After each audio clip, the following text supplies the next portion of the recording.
It's so crazy, man. Because when I DM'd you, I was sitting there and I watched one of your vlogs, and I was like, man, I've watched this guy's vlogs for so long, and I've lived in LA, and I'm just like, I don't know why. Maybe it was because you've got 3 million followers. I thought I would never get through, but I'm like, for some reason, after one of your vlogs, I was sitting there. I'm just like, I've got to DM this guy. I got to DM this guy. I had this like overwhelming feeling that I had to message you and shoot with you, and like I honestly attribute that moment to everything that's happened for me like this year. What up? Welcome into another episode of Livin Large. First and foremost, Happy New Year. It is 2020, the first podcast of 2020. It's great to have you guys back. I hope you had an amazing holiday break. Now it's time to get that ass to work and get up and be successful. Today's guest, we had a very good conversation. The good Shane Rad. Hey, thanks. Talk. Yeah, that was great, man. That was a lot of fun. You guys probably haven't really seen him in any of my stuff, but no one's seen me in anything. Yeah, right. Yeah. He's a photographer. He shot a lot of photos for me. He helped me with behind the scenes on my recent music video. He's a very hardworking guy, and you guys can learn a lot from this episode. I'm pretty much a nobody, but thank you for having me on.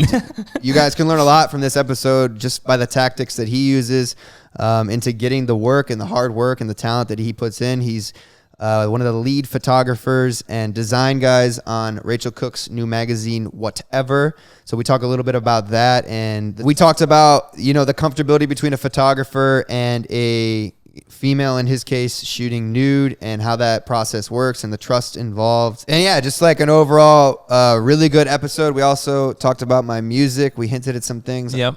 Yeah, I mean, that's pretty cool. So listen up, guys. Buckle up your seatbelts, and I hope you guys enjoy this t-shirt I'm wearing, and I got a fresh pair of Damn Daniels on, and my Reno 911 shorts. All right, let's get into this. So, it's good to be back. The first podcast of 2020, and who else to have other than Shane Rad? Who the fuck is Shane Rad? Exactly. Wait, is that your real name? No, it's not my real name, no. How'd you come up with that? So wait, let me get a little background on you. Okay. Shane Rad is a photographer. We met on Instagram DMs. It wasn't like that, guys. He hit me up and he's like, hey, you want to shoot? And we kicked it off, and here we are today. Yeah. How'd you come up with that name? My last name, that's the first 3 letters of my last name. My name's actually Radikowski. Okay. So why not go with that, dude? Emily Radikowski? It's close. Yeah, it's close. Oh, long distance relative? No. I mean, she spells hers completely different. So you're still in the game with her. No, she's married. Yeah, so it's just the first 3 letters of my last name. So I just went with it because it's short and sweet, going by Shane Rad instead of Shane Radikowski. Cool. Yeah. And it's easier, obviously, to remember. Yeah. I want to talk about your start. I haven't had a photographer on the show at all.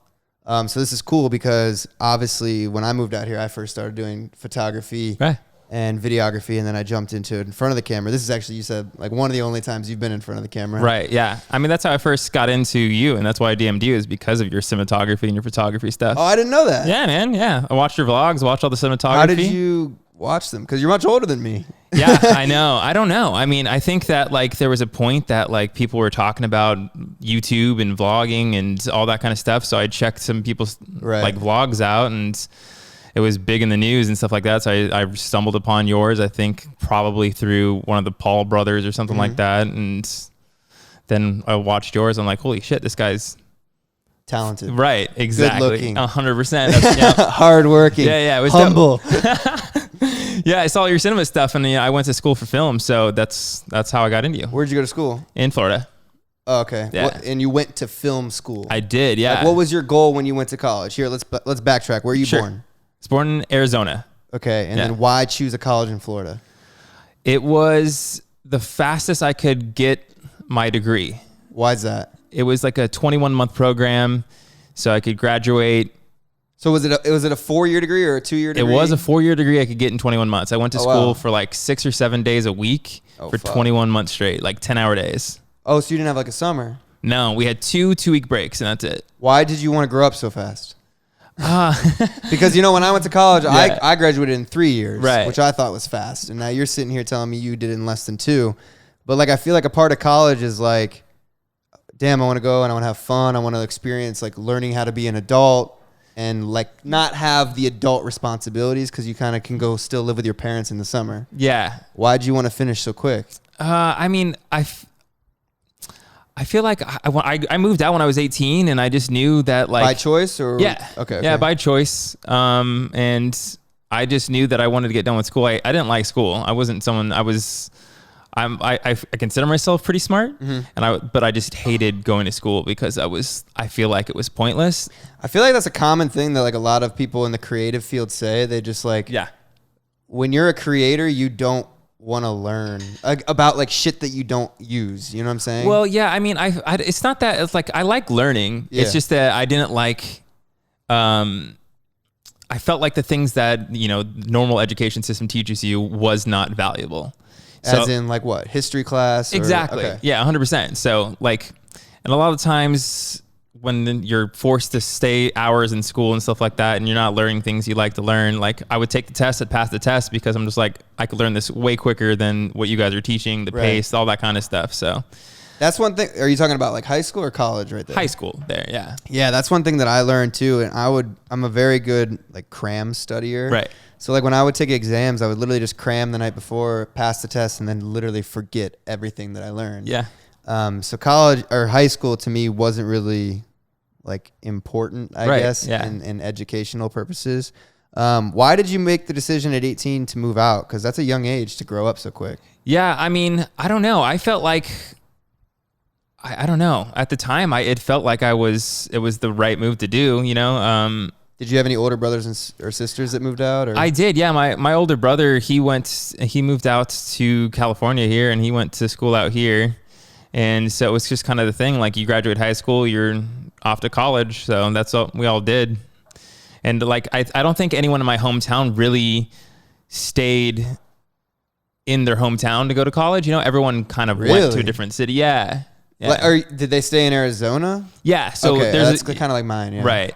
So there was everyone moved to Tucson, which was U of A. That's where most of the people went. Their ASU was nearby my hometown too, but everyone went to U of A and moved 2 hours away to Tucson. It was close enough, but that's just how it worked. So you went out to Florida. You got your degree in less than 2 years. Yep. That's insane. Congratulations. Hey, thanks. Not many people out here in LA have their degree, period. Yeah. So that's pretty cool. Yeah. I mean, but here's the thing. When I tell people that if I were to go back, I would never went to college. Same. Yeah. I would have gone for only the purpose of like becoming an adult, but I realized when I moved to LA, I could have just literally been an adult. Yeah. You know? Right. And especially people like that have accumulated college debt and stuff. Like, what's the point? Right. I don't think in today's day and age, at least in our industry, 100%. you don't need a degree. Yeah. If you're a lawyer, if you're a doctor, you need to go to school to learn those things. But I wanted to get my degree in film. I should have just moved out to LA, hopped on some film sets, been a production assistant, learned on the job, that kind of stuff. Everything that I learned in film school, you can learn online on YouTube right now. Everything I learned about YouTube that you watched, right, that you became a fan of, like I learned that from other YouTubers. Right, like, 100%. And that's was my frustration with college is like I was learning shit on YouTube faster, and I was teaching the teachers how to teach the students like stuff on Final Cut. And I was like, why am I here? Right. These people are 60 years old. They're they're as old as trees, I was gonna say, and I'm teaching them how to teach the class, and it was just super frustrating. So what did you do after that? I moved out to LA. Straight out to LA. Yeah. Was that scary for you? Not really. Like since I had made the move, I was in Arizona and I moved out when I was 18 and drove across and moved to Florida. I think I was really excited about that part. And that was, if anything, that was the scariest part. But once I was in college for 21 months straight and graduated, I graduated when I was 19. It was like, wow. So I was like a week before I turned 20, but it still counts. Yeah. And then I just drove out to LA and no apartment. I got an apartment out here with my brother. Yeah. Cause my brother had already been so out how here. did that work out? Because LA is a very expensive place. Yeah. So did you have someone help you out at start, or you straight up had cash? Like, yeah, I mean, I feel like maybe I had a little bit left over from college to help me move out here. I think that's probably what it was. But I mean, I'm really good at apartment hunting too. I've always been really good at apartment hunting in LA. So when me and my brother, we got a high rise downtown when we first moved out here, and it was, at the time, it was like a 2-bedroom and a high rise. It was $1,500. Oh, whoa. Yeah. So like I negotiated with the guys like at the place because it was under renovations and that kind of stuff. So I just kind of finagled our way into making it work. That's crazy. Yeah. Yeah. When I mean, $1,500. Yeah. And I mean, that might even sound high if you guys are listening to, that was a while ago. Wherever you are in your part of the world, but like in LA to find a place for $1,500, that's That's a steal. Yeah. It was, I mean, it was 8 years ago. Right. So, I mean, that things downtown are booming now too, and they got a lot of new buildings. Did you have a job when you moved out here? No, I mean, my brother had worked at a spot, and so I thought it was... A spot as in what? Like a bakery? Yeah. Well, pretty much. I mean, he worked at like a smoothie shop. Okay. Yeah. So he just had a normal job in LA. Yep. But you didn't want that, did you? I didn't, but I knew that I was realistic in the fact that I knew when I first moved to LA, I'm going to have to get something right away to get money. So that I think I worked there for like 6 months. At the same smoothie shop? Yeah. Okay, so you couldn't get any separation from your brother at all. But when did you actually get to start doing what you wanted to do, and that's photography? Or behind the camera film, whatever. Yeah, man, it took years. I mean, it took a long time. And when I first was in LA, I started trying to do the film thing. That's what I first tried to do. I was trying to be a PA or a grip on sets and music videos and stuff like that. And I didn't like it, so I eventually kind of just... Why? Because it was like bitch work, or... Yeah, I just didn't see a way for me to get to where I wanted to be doing those types of jobs. Okay. It wasn't like a normal company where you can start low and work your way up to be a director. You're not going to be a production assistant on a film and then work your way up to a director. It just doesn't work like that. Most directors just start directing. They just make their own stuff. Like small project. 100%. Yeah. So it's just like, once I realized that, I'm just like, I don't want to spend 12, 14-hour days on a film sets just wrapping cables, and that's not what I want to do. I want to be creating something. I want to be a part of more than just something small, and I don't think I'm going to get there this way. So how did you make the leap? I kind of just stopped. I just stopped doing that, and I actually, I just worked a normal job for a bit. I was just like, all right, I'm not gonna do this. I'm just gonna live in LA and enjoy myself. And were you doing photography like as a hobby? I've been doing photography for a long time. Yeah. So I was. But what type? How many years ago are we talking right now? So everyone always asks like, how did you get your start in photography? And like, I always tell them MySpace. Okay. Which is just a long time ago. Yeah. So MySpace, when I was like 13 years old. But I'm asking, like, who are you shooting when you're shooting? Because there's no Instagram model yet. No, you know what I'm saying? Yeah. So, and back in the MySpace days, you'd shoot yourself. That's how I got into my start in photography. Is like I just would set up a camera, put it on self timer, and I was like the super scene emo kid. Okay. And I would have my hair down like in front of my face, and I would take photos of myself, and then I would go and Photoshop like lyrics of The Used over top of my photos for MySpace. That's how I got my start, man. That's hilarious. Yeah, that's legitimately how I got into photography. I was like, I really like this. And my mom gave me her film camera, and I would go around and take artsy photos, and it would just be a little scene kid on MySpace. That's cool, because a lot of people, I learned on film how to take photos. Yeah. And that's a lost art now. Right. And I did it, actually, my senior year of high school was the last year that they taught film, and the next year they were switching completely to digital because it was too expensive. Yeah. So I'm really thankful that I learned on film. You still shoot some film? I do. Yeah, I try to. When did your photography, when did you start to be able to shoot photography solely and make money from it and make a living rather than working these other odd jobs? Just this year, man. I mean, yeah, it's been years of me just trying to make it work and hustling as best I can. And so just this year, and I'm 29. So you've been out here for 10 years. Yeah. And you spent 9 years. Well, I've been out here for 8 years because when I was turned 20. So okay, yeah. All right. That's still, that's a long time. Yeah. And I think going back to what we talked about earlier with the creative industry and out here, I think it's more about who you know that can really change, for sure, your job, I guess. I mean, that's how I think it really came down to just networking with me. And once I figured that out, and I was really focused on just my work for a long time. And I thought that if I just focus on my work, that would be enough, and you would hope that would be enough, but networking and meeting people plays a huge factor into things. So, well, one of the things that I respected about you when I first met you, we met for the first time, we shot, and dude, in literally 2 hours before I could even eat dinner, you were sending me shit, an edit. Yeah. And you were sending me photos, and I was like, holy shit, I respect this guy because he reminds me of me in the sense of when I was daily vlogging, boom, I make a video, I'd fucking edit it that night, I put it out tomorrow, I'm on to the next video. Yeah. And when I would shoot with photographers, I would sit there, I'd go shoot, and I'm like, hey, can I get those pictures so I can post them tomorrow for my vlog? And they would be like, what? And I'm like, yeah, like, can you edit me some selects tonight? And they're like, oh, you got to wait, like, dude, they would make me wait like a week or something like that. And I was like, where's the hustle, dude? Yeah. I will say this. I probably prioritized you knowing, you know what I mean? So, I mean, most of the time, a lot of the, and no one's watching this, but if any of the models that I've shot with are still waiting on their photos or watching this. Oh, so you do that. Yeah. Okay. So I definitely prioritize to, you know, what's going to be most beneficial for sure. Oh, okay. Well, thank you. Yeah, you're welcome. That's funny. I mean, yeah, people would look at me like I was crazy, but I was like, I know it's doable. For sure. Like, I do it. Yeah. Like, don't sit here and tell me. Like, it's just a matter of putting in the work. And I would even ask, I know this is the biggest insult ever to photographers. I would literally say, hey, can you just send me the raws? I'll edit it myself. 100%. And most people, I don't mind that at all. Yeah. Like, and most people have an issue with that. Most photographers do. I don't care. Do you have any beef with any photographers? No, not at all. No. I mean... Yo, guys, I interrupt this episode of the podcast to let you know that this episode is brought to you by BetterHelp. And what a great episode for them to sponsor. I've been talking a lot about mental health, and I just shared on my recent YouTube video about what I went through in 2019. If you guys have anything interfering your happiness or preventing you from achieving your goals, BetterHelp is something that might be able to help you guys with their private licensed therapists. You can start communicating in under 24 hours. Something that helped me, guys, when I was going through my breakup is just talking to someone that had no idea what I was going through. A stranger, had no biased opinion on anything, just someone I could vent to and speak to. It was very, very therapeutic, and it helped me out a lot. It's, you know, sometimes you want to get things off your chest that you don't want to say to your friends, your close ones. You don't want to put the burden on them. That's why BetterHelp is here to help.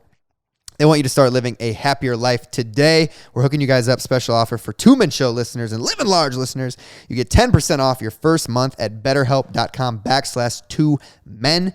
Visit BetterHelp, BetterHelp.com/2men, and join over 500,000 people taking charge of their mental health with the help of an experienced professional. That's 10% off for you guys. Check it out. Who are some people that got you like into photography, people that you looked up to? Because when I started videos, there was guys like Devin Supertramp that I watched, Casey Neistat, God. And then I mean, obviously I became friends with them, but I started to enjoy Taylor Cut Films and Sam Colder and those kind of guys. Who are some people in the photography world or the film world that you looked up to that you were like, that's what I want to do? Yeah. So the first person that I ever reached out to in LA to help me with photography was a guy named Lucas Passmore. Okay. I've never heard of him. Yeah. So he was, I found him on Tumblr when Tumblr was big, and I found one of his photos one time. It was of Alexis Wren. Oh, she's fire. Right. Yeah.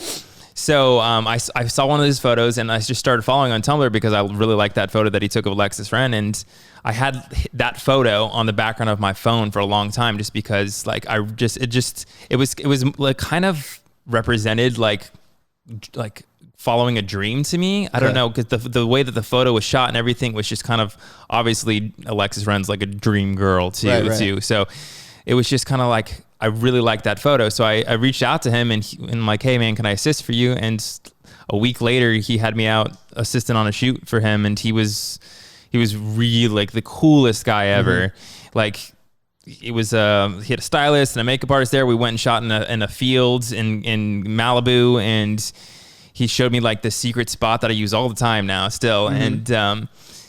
And he was just super generous to me. He's always been super generous to me. I'm still like really good friends with him, and he still helps me out with everything. But when I first moved out to LA, he was the first guy that like, and after the shoot, he's like, all right, we're going to go grab a beer and you can ask me anything you want. Oh, that's sick. Right. So he's like a mentor. 100%. Yeah. So I looked up to him a lot, and that like, there was a couple other people that were big on Instagram that I kind of really liked their work. Like Jared Thomas was one. Don't know. Yeah.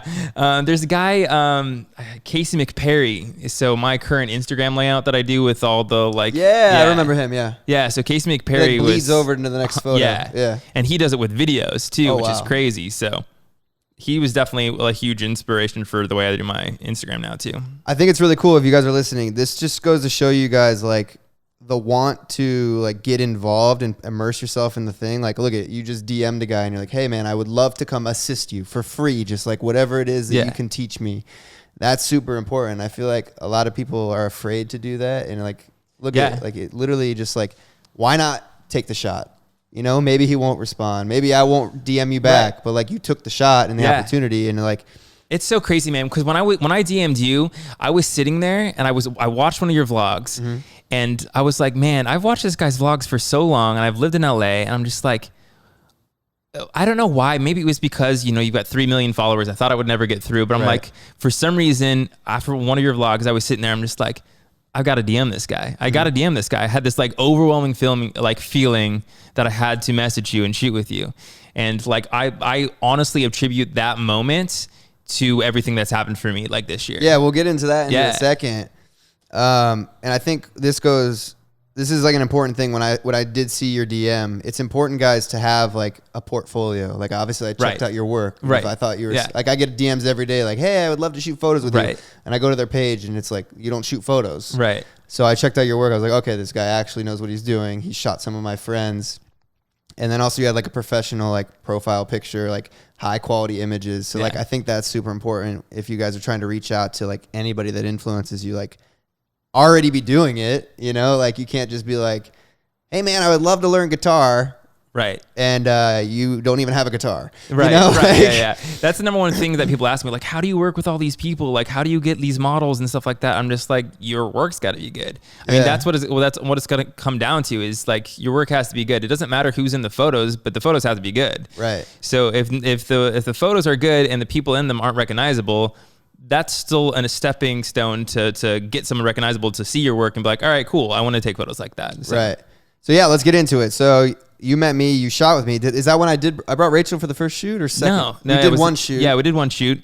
And then I think I hit you up last minute or something to shoot with her. Yeah, I think the next week after we shot, you were like, hey, like I want to do another shoot, and we had an idea to do it with a girl, and we were looking for a girl, and you're like, Rachel's in town. Yeah. And like, all right, cool. So talk about that, because that's what your full-time job is. Yeah, now. I know. Somehow, you know, through a DM, you've now got a full-time job. Yeah, I know. It's crazy, man. Yeah, so I just showed up here at your place, and Rachel was here, and we went and we shot a little bit, and we did some, you know, cool stuff. And I think that. By the way, guys, we're talking about Rachel Cook. Oh yeah, that should probably. Yeah. Yes, Rachel Cook. But yeah, so I was a fan of Rachel like for a long time too, and so when you said that she was in town and you wanted to use it for a shoot, I was stoked, and so we shot that day, and it went really well, and we got some cool stuff, and then I feel like that, you know, I've got an easygoing vibe during shoots, especially in general. So Rachel, I think, liked that and asked me to shoot with her on her own, and so. She wasn't living in LA at the time, but when she moved back to LA, like a couple of months later, she hit me up and we went and we shot out in Malibu, and she didn't have her car here. She just had her van that she lived in. Yeah. And, she lived in. Yeah. And yeah, so I picked her up and we just had like an hour and a half drive to Malibu, like there and back. And we just kind of like really like connected, and we like got each other. And I think that after that shoot, she was like in the car talking to me a lot about this idea she had to start her own magazine. And so I kind of just kept in touch with her, and she asked me to shoot again the next week too. And so that day, like I brought it up again. I'm like, how are things at the magazine? And she was just talking to me about the magazine a lot. And eventually I was like, I want to be a part of it. Right. And so you actually said, hey, I want to be a part of it. Yeah, I mean, there was definitely she making hints like, hey, 100%. I need photographers? Well, she wasn't making hints about needing photographers, but she was definitely saying stuff to me that she's like, I really want someone to work on this every day, like on a day-to-day basis. I just need someone to work on this with me, and like while shooting. And so I kind of took that as my in, be like, I'll do it. Right. Yeah.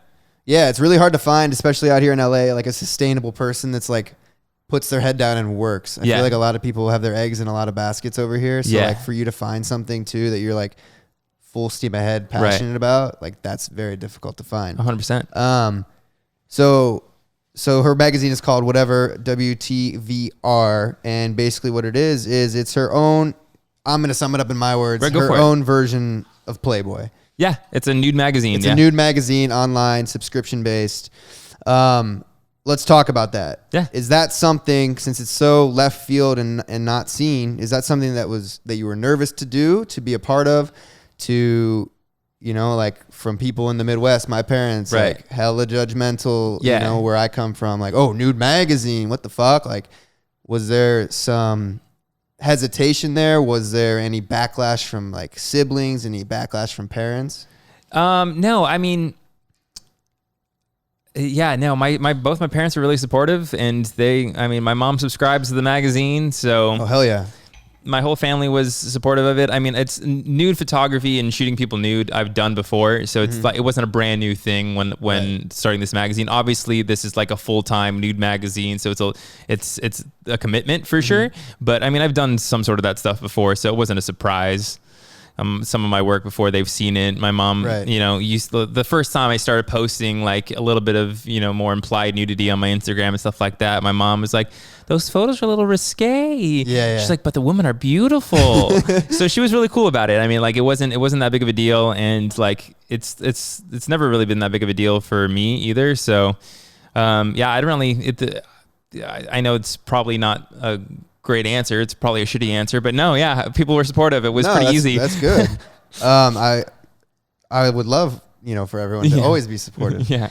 The whole nude photography thing. Me and George has his opinions on like Instagram and like art of nudity and like saying like, yeah, if you're like nude in Lake Tahoe and whatever in front of this, that's art, right? But if you're like taking a selfie in front of your mirror with a toothbrush, that's not art. That's like whoring yourself out, basically, is what George says. I've watched your guys' podcast where he talks about all that kind of stuff. Yeah. How do you feel about that? I mean, there's most of the things that George says about the subject I disagree with. Yeah. So, I think that it is what it is. You know what I mean? Like everyone's got their own thing and does their own thing. So if that's what someone wants to do, then, it is what it is. What is it like? Because, you hear a lot of stories and you shoot a lot of very beautiful women, right? Yeah. What is the process like and the comfortability in getting to know someone to be able to like shoot them naked? You know what I'm saying? Like you hear a lot of stories about like creepy ass photographers. 100%. I've seen even some big ass people that shoot for like big corporations. Yeah. Like they do some shit. Yeah. There's still some, and they go viral on Instagram because they're like, hey, this guy tried to touch me. Like this and that. Yeah. Like, oh, I had a similar experience. Right. And there's still some pretty big working photographers that are like creepy as hell. Yeah. Yeah. And so, I mean, I feel like a lot of photographers in the industry that are professional at it and maybe do this type of nude photography don't look and act like me. So I think that is where the first sign of comfortability for the models is that like, I'm a pretty normal person. Right. You're not, that's what I like. Yeah. You're not creepy. Right. You're normal. You're relatable outside of like the work and stuff. Like you can have a conversation like we're having right now. And you're not like trying to fuck the model. No. You know what I'm saying? Yeah. You're like, all right, this is work. Like right. I'm shooting you and I'm going to edit these. Like what level of trust goes into you also do you feel, because a girl is giving you nude photos and, she might not post the nudes on Instagram. She might do the whole nipple cross off. You know what I'm saying? Yeah. How do you build that like relationship, I guess? Because you'll hit up, like if you, for example, you hit up me, I don't know you. Right. Say I was a girl and you're like, hey, would love to shoot with you. Like, let's do, these are my ideas. And you send me a nude right. board. I mean, which happens often. Yeah. Yeah. And So like, oh, whoa, chill, bro. Like, you know what I'm saying? I feel like a lot of it has to do with your work. Mm-hmm. So it has to be in your work. It has to be seen in your work that that's something that you do. So if they see that other people have done it. Right. Excuse me. Sorry. You're good. So if there's some credibility there with your work, that's what gets you like at least. You got to have that first and foremost. But then I'm always upfront about it. So like I'll send mood boards and mood boards are great. Like this is what I'm looking to shoot. Are you comfortable with that? I always try to make sure that whatever in conversation when I'm trying to set up these shoots, it's like, what are you comfortable with? Like, what do you want to do? Do you like this idea? Do you not like this idea? And if they like it, if they're down, then it's, and normally I don't reach out to people that don't have that in their work too. Already. Yeah. Yeah. So, I mean, like he reached out to me and he sent me a mood board, guys. And there was like a bunch of shirtless shit, like abs. And I was like, man, I don't know if I'm ready for that yet. I thought, you've been working out, you might want to do it. And that was like, I was like, man, like this would be a dope shoot for you to do, to do the shirtless stuff. So I'm just not where I want to be yet. You'll get there. You'll get there. Yeah. I want to talk about the whole like Instagram and Instagram model and nudity and stuff. And I want to hear your viewpoints on it. Someone that shoots the girls, you post, girls. Do you feel at all that that's a bad influence on kids? No, man. Yeah. So my idea about nudity is probably different than most people's. And I see it as a very normal thing. So I just had a conversation with someone like yesterday, I think, or maybe a couple days ago, but people always ask me, they're like, my view on nudity. Like when I see someone nude, how am I affected by that? And I'm like, so I think you're talking about when people or kids see these girls on Instagram and they're nude. Yes. Do they get influenced by wanting to be naked, or like even little boys? Do you just think they're being exposed to this type of thing at too young of an age, essentially? Like, because here I'm sitting thinking about 13, 14. Me, I didn't have a phone. I didn't even know what porn was. Yeah. And then I go to school and I'm hearing these kids like, yeah, I watch porn. I'm like, what the fuck is porn? So then I go home and check it out. You know what I'm saying? Yeah. So it's like you're literally basically on Instagram. You could be like, dude, this girl's naked. Like, you know what I'm saying? Like, I think that conversation has way more to do with technology in general than just Instagram models being naked. So no, I think that like there's cultures and there's people and around the world that grew up naked, everyone was naked from when kids were small. And so I don't think it's the act of being naked, seeing that at an early age affects people in a negative way now. Why do you think that it's so oversaturated with females? Why are there no guys that are posting stuff like that? I don't know if there's not. You know what I mean? I think that, oh man, this is a tricky answer here.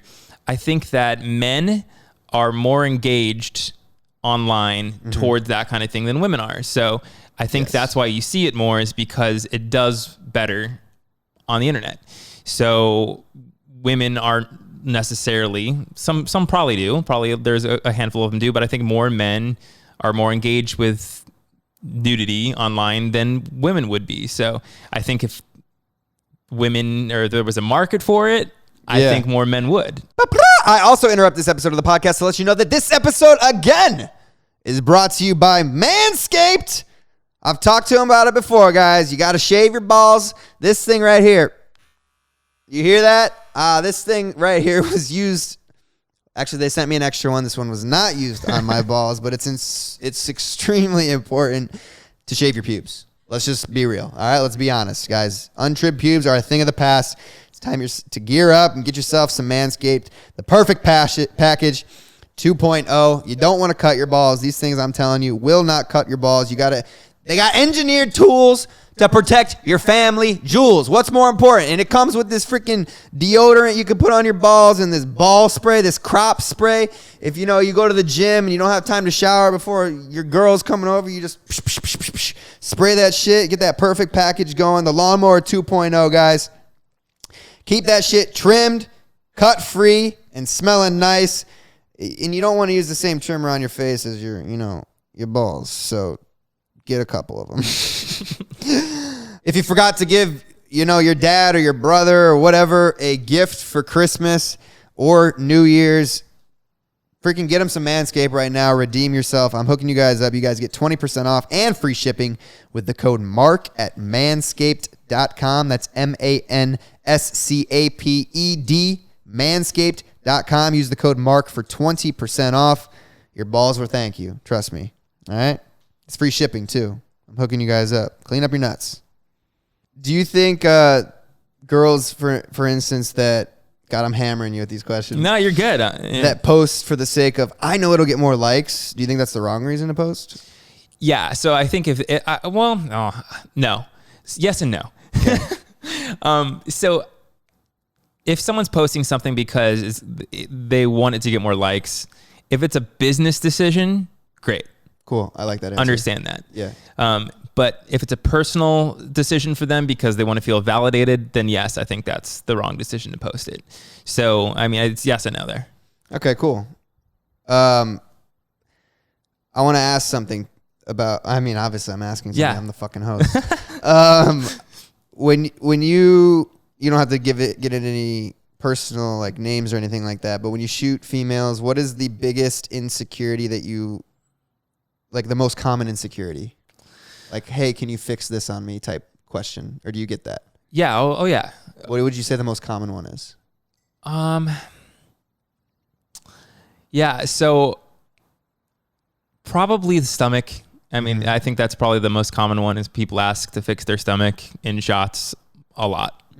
But yeah, I mean, I've shot with a lot of models even that like I'm convinced have like body dysmorphia. You know what I mean? What does that mean? So that means that they don't see themselves the way that most people see them. They see themselves completely different. So it's normally with a negative way. So they think they look completely different than they actually look like. Right. And I've shot with a couple of them, and I'm just like, and so when I'm shooting with them and they're just saying all these things, I'm just like, I'm like, that's nowhere near correct. Right, yeah, I'm just like, when they like, they look gorgeous in the shots and they think they look completely hideous. I'm just like, it's so crazy. Yeah, we're like our harshest critics. Like we judge, like even when I see a photo, I'm looking for things that I don't like that the normal person wouldn't see. Right. Like, oh, I don't like, this mole on my face, whatever, edit that out. Or like you sent me a photo and I was like, oh, like it looks like I'm bald here, can you fill that in? Like stuff like that I notice about myself that probably no one would really even notice or comment on. Right. I think we're just super hard on ourselves. What's the most like insane request you've ever had, like that you're just like, you're fucking crazy, like I'm not doing that? I haven't had anything too crazy, really. No. Do you ever give someone a photo and then they Facetune it and you're like, whoa? Oh yeah. That happens all the time. So like I'll give someone a photo and like normally I'm pretty cool. Like I don't care if you edit it or put a filter or stuff like that. I don't care about that kind of stuff. But there are some times where I'm just like, oh, you know what I mean? That's not how you look, bitch. No, it's not like that. It's just like, people like Facetune so much that they lose definition in their face. Right. So it's like you can't even see their nose. So it's like I'm like, it goes like so far where you literally can't see their nose in the photo. I'm just like, that's a little much. I'm like, I cool to do everything like a little bit now and there, but that's a little much where you start to lose even definition of what your face even looks like. Right. So let's talk about the magazine. Okay. And what is the goal with the magazine? Because you guys are on issue 3 right now. Yeah, we're about to release issue 3. So 3 issues, 1 issue per month. Yep. And what I do like about the magazine, and I'm not trying in any way, shape, or form, I'm just hitting you with the hammered questions. No, you're good. I'm the host. I got to do these things.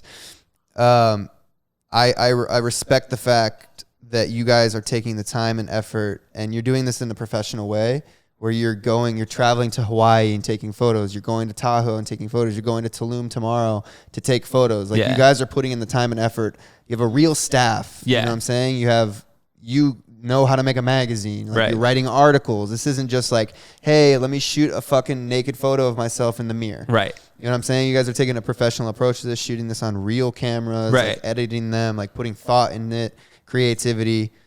So I respect that. Yeah, thanks, man. What is the ultimate goal? What is the future of whatever magazine? Because it's early. It's a baby. It is, yeah. You got 5,000 subscribers. Right, yep. At $15 a month, you guys do the math. Well, okay. Well, there's that.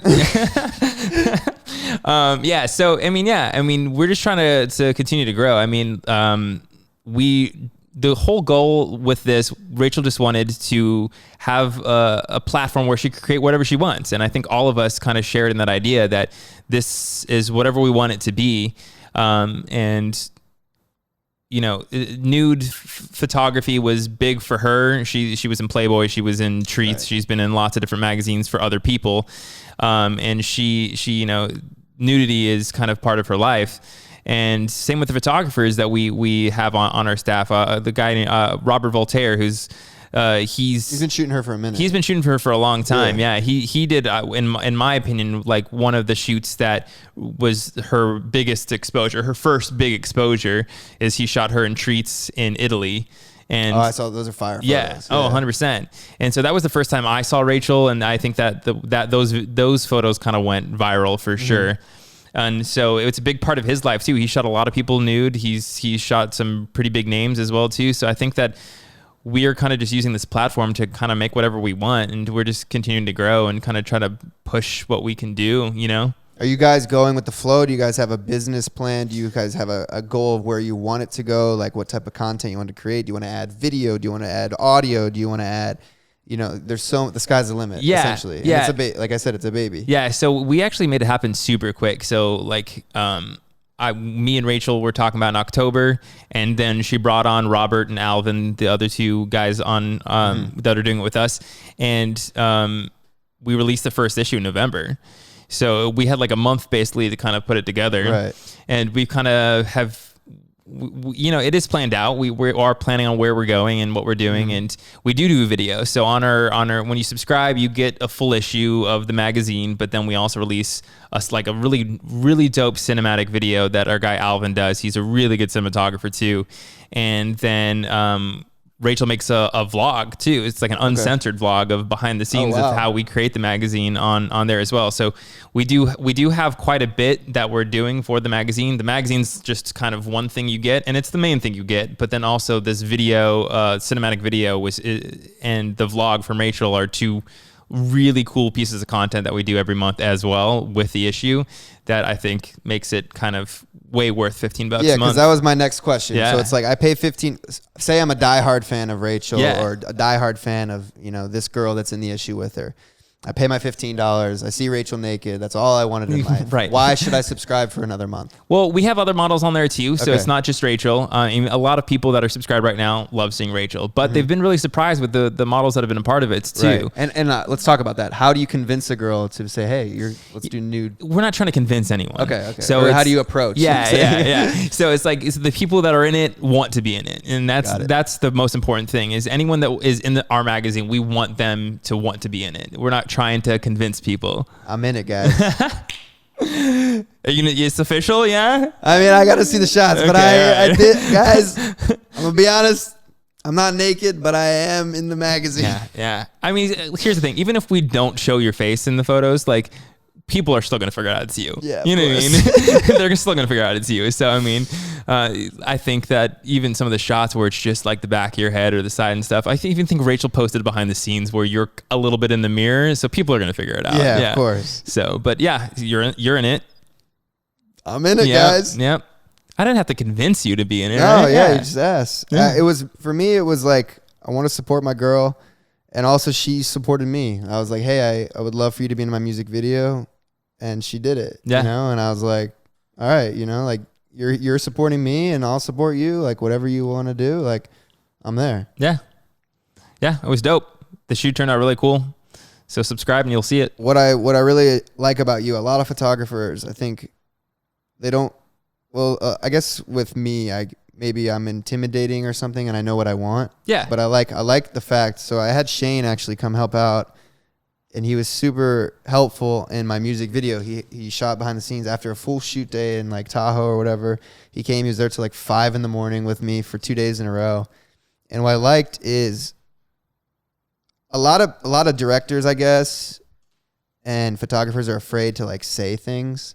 And you spoke up. You're like, look, like do this way. And you're like just straight up honest with me. Yeah. And like, you're like, your left side looks better. And I was like, fuck yeah, dude. I need that shit. Yeah. I need someone to realize those things and be like, all right, cool. Like, let's shoot this from this side because it looks better. Like, I'm going to be honest, guys. I like my left side better. All right. I don't know why. I don't like whatever.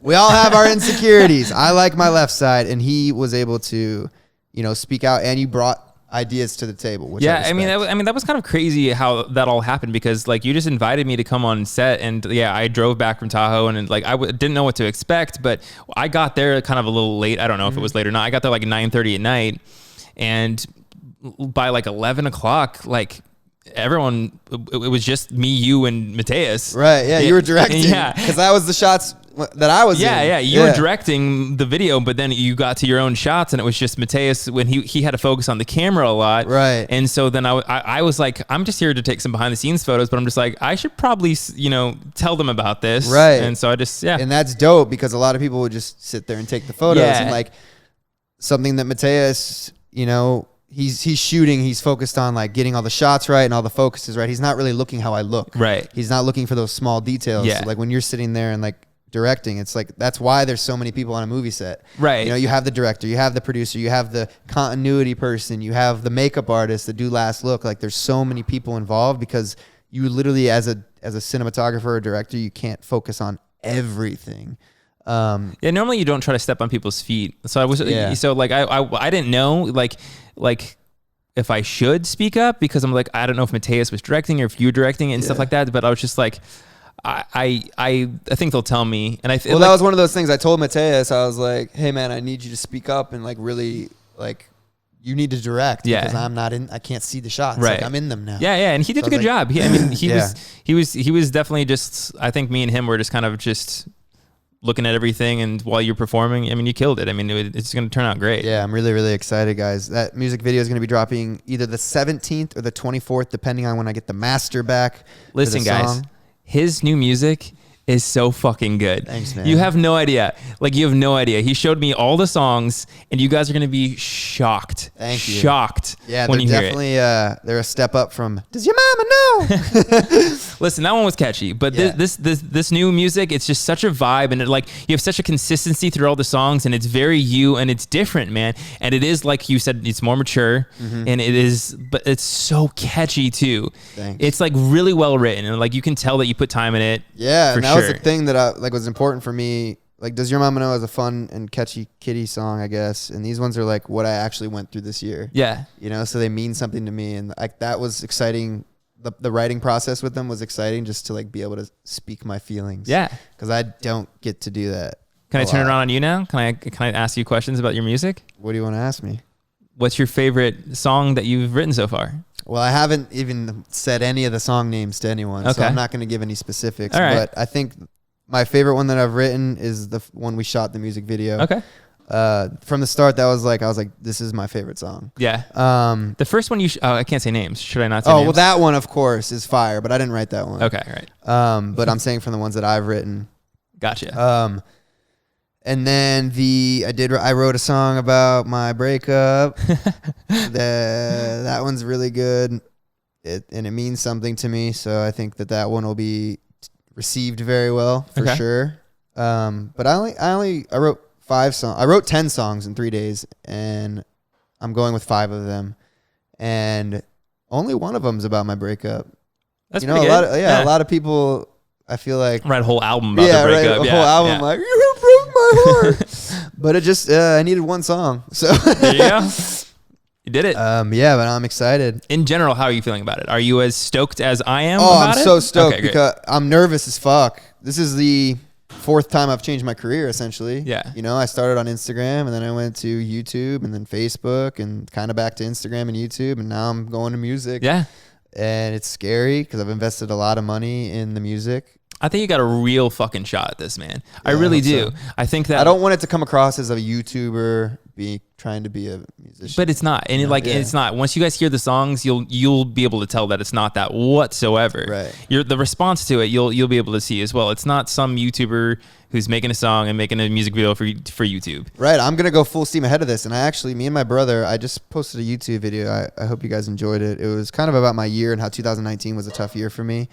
And I opened up about my brother and I butting heads in our relationship, and he watched the video and he called me today, and we had like an hour-long conversation. And he really instilled in me, man. He's like, look, dude, if you want to do music, like I know you want to do music, that's what you really want to do, fucking do music. Stop like being scared to fully pursue it. Like if you want to really do something, look at all these people out here that like are successful. They focus on what they want to do. Right. He's like, you can't sit here and make a skit. You can't, and then make a vlog, and then make a podcast, and then go do acting, and then do a song. Like you're half-assing it. He's like, if you want to be a fucking musician and an artist, do it. Like stop being scared. Yeah. And I was like, yeah, no, I get that. The reason I'm scared is because it's like I don't have a label backing me, right? I'm using my money out of my pocket that I earned from making videos and skits and all these things. Yeah. So it's like it's hard for me to be like, I can't just give that up because that is how I make money. Right. I feel like that's the best way to do it, though. I mean, like you see people like Chance the Rapper who doesn't have a label behind him. He's he doesn't. No. Oh shit. Yeah, he gave out all his music for free. Oh wow. Yeah, that's how he got his start. Is he's self-funded and he gave out his music for free. And so those are the type of people that, you gain respect a lot quicker than people that are just given a shot at a record label. So right. And I failed the first time I did it. My song did really well, but the reason I failed was I didn't have a song to back it up. And it was like, oh, I am a YouTuber making a song. Right. And then I went on to go and still be a YouTuber, you know? Yeah, Like, yeah, but I mean, like, you can do whatever you want. yeah, but you, now I have 7 songs, so it's like, okay, like I'm not Right. just gonna release a song and then go back to YouTube. I'm gonna Right. release a song and then release another song and then release another song and then release another song. Yeah. And then release an album. But also, I don't want you to feel like you can't do these other things that you enjoy doing. No, I know I can do that. Yeah. I just need to prioritize. 100%. There's a lot that you do. You do a lot. Yeah, too much. Right. So I think that if you do put a little more focus on music, that's good because you want to, but also do whatever the fuck you want to do. Don't be afraid that people saying that like, oh, you went back to YouTube because the music thing didn't work out. Yeah. Fuck that. No, You can do whatever the fuck you want. Yeah. You make cool shit. Continue to make it. Yeah, thanks, man. You should be my life coach. So judging off our conversation and you probably becoming my life coach, you're a very positive guy. I try to be, yeah. Something that I live by a lot, especially a couple years ago. And then I had a tough year for the first time ever in my life. And I was like, whoa, this is not normal. You know, like everything usually just is going great for me. Yeah. Have you ever had a point in time, because you're 29, you've been out here for almost, 8 years. Have you had a point in time of like struggle or like mental dysfunction, I guess? I don't know. I mean, yeah, and so in the grand scheme of things, no. I mean, not really. I mean, so if you think about it, like I'll make I like to make a joke that I'm a good-looking straight white male, so I haven't really had much to struggle. Right. So like that is what it is. I mean, everyone has the little things here and there, and so I haven't really gone through anything that most people that have gone through struggles have gone through. So yeah, no, not really. I mean, yeah, I mean, I had some anxiety from a breakup when but that's like normal things. Yeah. I feel like I'm the same. Yeah. I have the same, like I have no complaints about the way I was raised or anything that's happened. Even the last year, how I say it sucked for me. I don't complain. I have no complaints about it. Like I learned so much. I became the man I am now because of it. And I think honestly, if I didn't watch YouTube and social media, I wouldn't even have a fucking clue what like mental health shit is. I feel like I didn't even know what that stuff was, like being depressed and all that. Oh, really? Until I started to hear every YouTuber say, I'm depressed and this and that. And I was like, well, I never even learned about this shit. Yeah. I mean, I definitely feel like I learned about it because I went through it. Okay. But not in the way that, people say, nowadays. Yeah, I feel like sense. everyone's depressed.